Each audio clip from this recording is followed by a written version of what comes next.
I'm going to be talking about our Welderly program as well as other programs as it was described, and I'm going to try to connect it to what we can learn from the precision medicine kind of initiative or similar sorts of programs based on what we sort of learned from the Welderly. So this is our illustration of the Welderly. So for those of you that are not familiar with this study, the Welderly are individuals over the age of 80 with no common chronic diseases.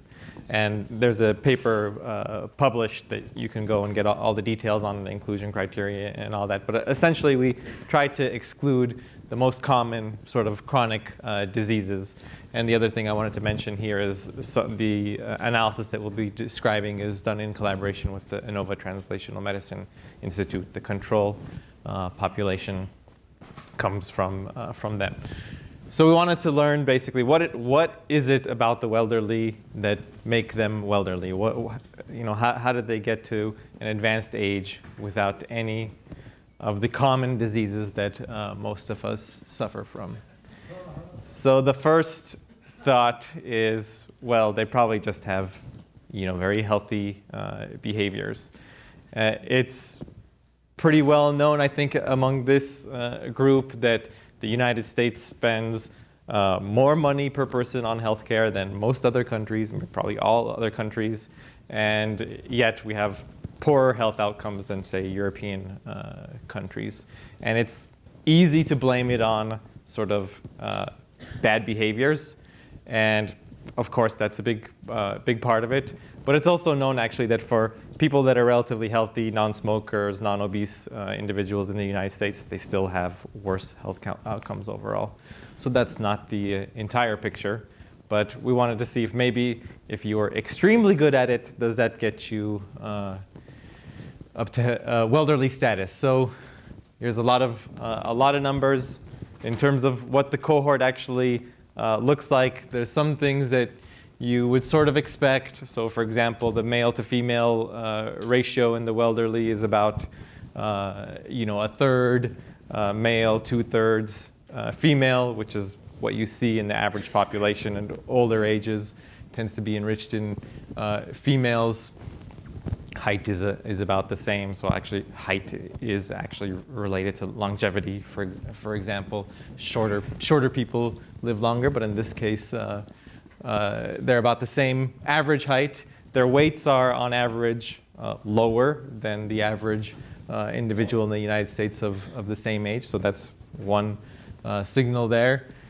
Smoking status, they actually smoke slightly more than the average person in the US population. It's not a huge difference. Is for males 61% versus 54%, but it is a significant difference.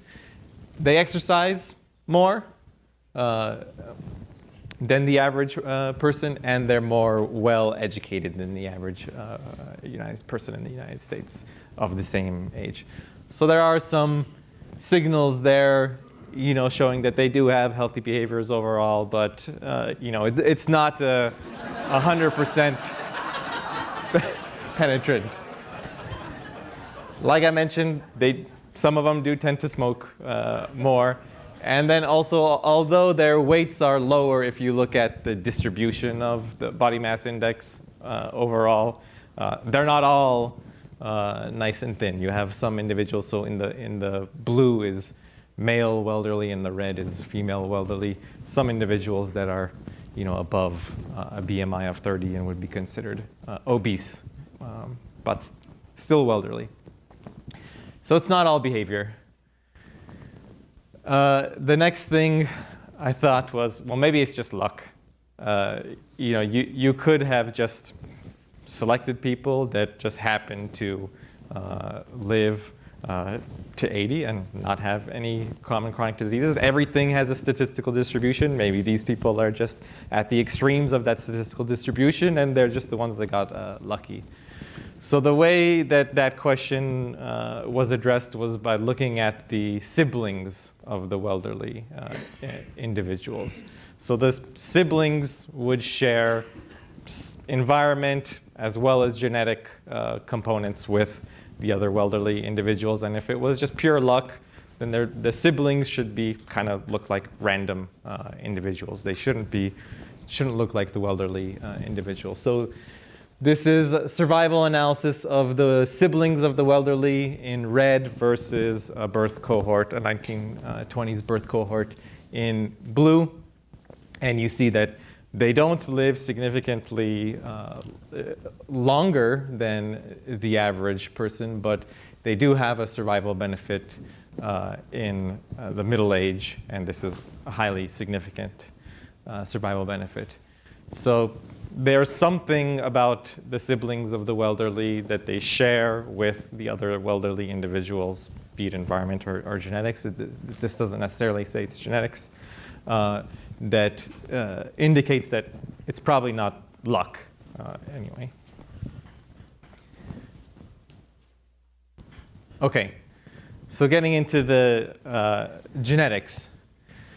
The first thing we wanted to look at is how is the elderly phenotype related to longevity in general? So you're all probably familiar with longevity studies where that's looking at individuals that live past 100 years of age, regardless of their health status. So they may have lived to 100, but they have been, may have been maintained by all sorts of medical devices and treatments and that sort of thing. And there's been a number of genetic studies done on centenarians, individuals that live over 100. And a lot of the genetics there are, haven't been well replicated, but there's a couple of findings in FOXO3A, for example, that are very well validated as being kind of longevity variants. We don't find, this is sort of borderline, right? So it's probably a real signal. There's probably some of this longevity sort of signal within the elderly, but overall, it doesn't appear that they're enriched with longevity-related phenotype. So we think this is probably a similar but distinct phenotype, healthy aging and longevity. So now I'm going to get into a more detailed dive into the genetics of the elderly. Sek kind of set this up pretty well, but just to remind you all, there are sort of two different angles that you can look at the genome in terms of disease risk. One is single gene disorders. So this would be like the LDLR mutations that Sek mentioned, or BRCA mutations that cause breast cancer would be an example of that, where a mutation or small number of mutations in a single gene is enough to cause the phenotype. And then there's polygenic disorders, which is actually the vast majority of what most of us are worried about, where it's a combination of a large number of genetic variants that increase or decrease your risk for disease, and that may lead to an increased risk of a disease. So I'll go through these two sort of components of the elderly and what did we see there. So first, single gene disorders. We looked at the rate of known familial cancer mutations, known common monogenic disorders. So this is just a set of diseases like cardiomyopathies and cancers. And essentially, if you're familiar with the American College of Medical Genetics requirements for reporting incidental findings, it's that set of diseases that we binned into here. And then hereditary dementias as well. Since, when I get into it later, we saw some other signals here, so we wanted to look at that as well. And we found no difference in the rate of known pathogenic variants in the elderly versus the control population, which I thought was very surprising. And I thought, okay, maybe we just have a lot of false positives in here, and that's inflating the signal. So I actually just deleted the genotype relationship, so I didn't know who had what genotype, and went through and read the evidence behind every single variant and filtered it out. So I only had a list of very highly confident pathogenic variants, and when you, after that process, there was still no difference between the elderly and the average population. So, within this case, for example, you have a 90-year-old woman with a pathogenic BRCA mutation that never developed breast cancer, or maybe was never diagnosed with breast cancer, and certainly never had a pathogenic sort of malignancy. So that was somewhat shocking. Wanted to see, well, what could be a potential source of this? And this is where I'll get a little bit into some of the things we can get out of the precision medicine initiative, where you're just looking at, sort of a collection, unfocused sort of collection of individuals. It's not disease focused in any way, and following them over time. So one thing is just incomplete knowledge. Maybe somehow incomplete knowledge has led to this lack of difference. I doubt it, but if you look at the diagnostic rate of exome sequencing in adults that should have some sort of monogenic condition, only about 17% of them get a diagnosis. So there's definitely some incomplete knowledge there, and I think this is the sort of thing that would be better addressed with more focused studies, disease-specific studies.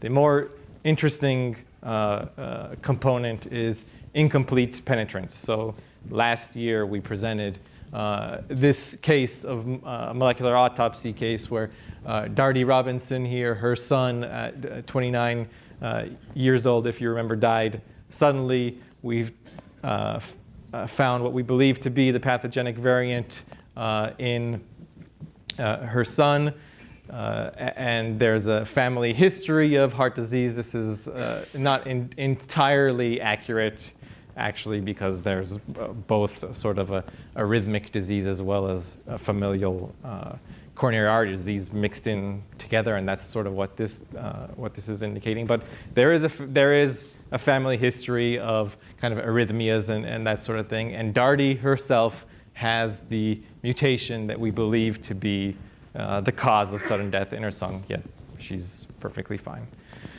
So there's some incomplete penetrance there, and I think this is one of the questions that is really important to answer, and one of the questions that we can address with this precision medicine initiative is, what is the actual risk associated with kind of known common pathogenic variants? Here's a better, I think, example, or a more thorough example from Dan MacArthur's group, who spoke yesterday, where he looked at pathogenic mutations for a disease called fatal familial insomnia, which is a pretty, I think, terrifying disease, actually. It's a prion disease where you essentially are unable to sleep, and lack of sleep kills you over time, which doesn't sound very pleasant at all. And they looked at known pathogenic variants in this gene, and the population frequency in the exact population basically found that there are some variants, if you assume that they're pathogenic, they may not be pathogenic, that increase your risk by only 0.1%, down to some variants that increase your risk by 100%. The problem with this is, there's an assumption, kind of, first of all, that the incidence within this population is the same as the general population. There's no kind of longitudinal follow-up here. So these are sort of estimates of penetrance. Whereas in a longitudinal study, you can actually get at,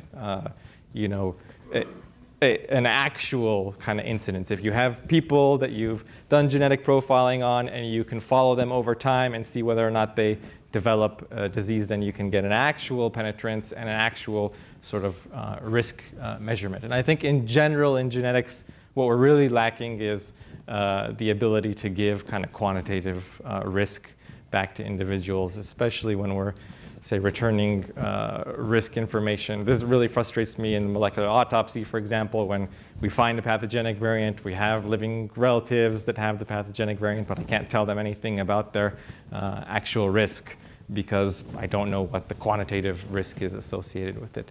So hopefully that's something that we can actually start to address with these long-term longitudinal studies where you have individuals you can follow and see whether or not they actually develop disease over time. Then there's genetic modifiers as well, which kind of falls into incomplete penetrance as well. So within the elderly, we found enrichment in this gene, enrichment of rare mutations in this gene called 25A1, which turns out to be a brain-specific collagen gene, which is the major component of amyloid plaques. So we think perhaps these are protective variants against Alzheimer's disease. That remains to be seen. PCSK9, I just skipped that since it was discussed previously as another example of protective variants. Next, I'll briefly go over polygenic disorders. So I described what this is already. For the sake of time, I'll speed up. When we look at polygenic risk within the elderly population, we find that they have a reduced risk for coronary artery disease and Alzheimer's disease, and no change in the risk for stroke, type 2 diabetes, or cancer, which again is surprising. Maybe not too surprising for diabetes, since we know they have some more healthy behaviors, but for cancer, for example, I think that's pretty surprising. But there is some evidence that they have reduced genetic risk. And this is another thing where I think we can learn a lot from Precision Medicine Initiative and how you can use this information in the general population. And here's a few examples. So a polygenic risk score for breast cancer has been shown to improve decision making on when mammography should be initiated. So within this paper, there's a 3x higher risk for people in the highest quintile for polygenic risk for breast cancer versus the lowest quintile. So you can sort of make decisions about when to start mammography screening there.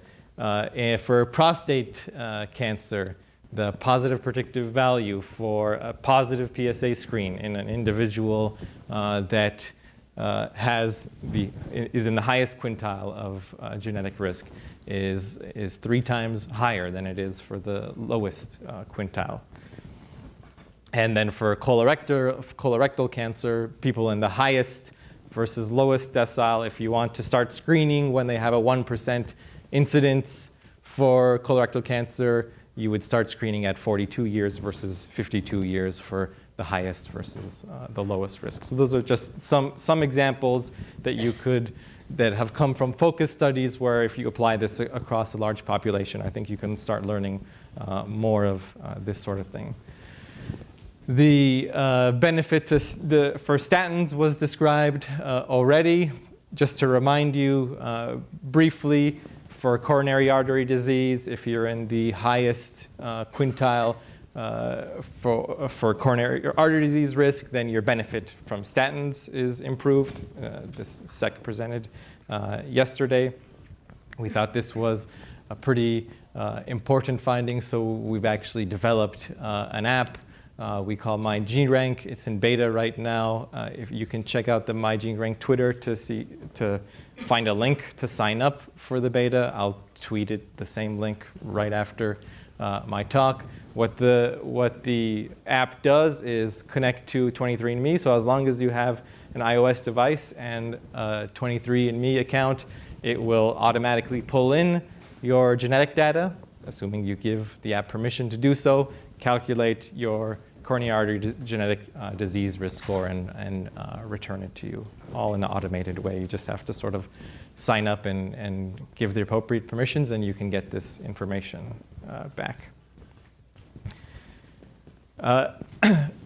Another thing that I think that is sort of inspired by studies at Scripps, and this work was done by Evan Muse and Nathan Weininger, is looking at longitudinal monitoring with wireless devices, in this case a heart rhythm device, to learn about genetics. So to make it brief, they looked at genetic risk score for atrial fibrillation and found that with longitudinal monitoring, there is a increased incidence of atrial fibrillation in individuals with high genetic risk versus low genetic risk. And these are other sorts of associations that we should be able to discover with the combination of genetics plus devices in PMI. Finally, getting to a little bit more detail on the science, I think the combination of genetics and devices should be able to reveal sort of novel, interesting phenotypes. So right now, we bin people into diseases, say you have diabetes or you don't, you have hypertension or you don't. But there's different types of, say, hypertension, for example, sustained hypertension versus intermittent hypertension. And it's been shown in other genetic studies that these more detailed endophenotypes have much stronger genetic signals. So the combination of this kind of device-based phenotyping, where you can start subdividing phenotypes plus genetics, should reveal actually new genetics of these different diseases. So getting back to the Welderly, so I talked about our rare disease findings and our common disease risk. If you look at common variants in an unbiased way, which I didn't describe, there's other genetic signals there pointing to protection against cognitive decline as an important phenotype, genetic phenotype in the Welderly. And I will stop there. These are all the individuals that were involved in this Welderly and other studies at STSI, our collaborators and funding. Thank you.